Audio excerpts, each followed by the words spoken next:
Housing સોસાયટીના WhatsApp ગ્રુપની અંદર ધર્મના નામ પર જ્યાં રોકાય છે કે અહીંયા આગળ ફલાણા ધર્મના લોકોને આપણે મકાન તો ન જ અપાય. હું કહી દેતો હોઉં છું, હું ખચકાતો નથી, હું બોલી દઉં છું કે તમે આ ન કરી શકો.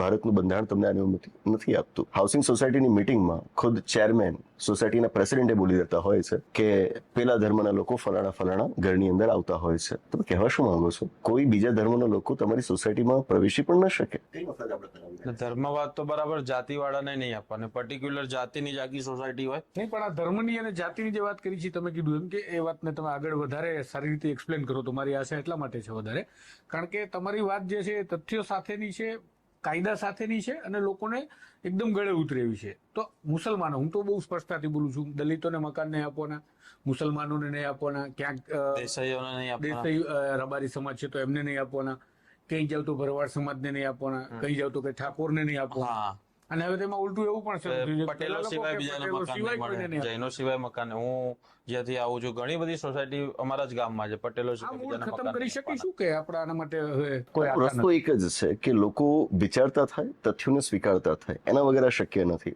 બંધારણ ખતરામાં છે એટલે એને બે રીતે આપણે જોઈ શકીએ. એક તો જે બંધારણ બદલવાની વાત આવતી હોય છે, બરાબર, પણ બીજો એક આયામ એ છે કે તમે બંધારણ બદલો નહીં, બંધારણ ચાલુ રાખો, બસ એને લાગુ ન કરો.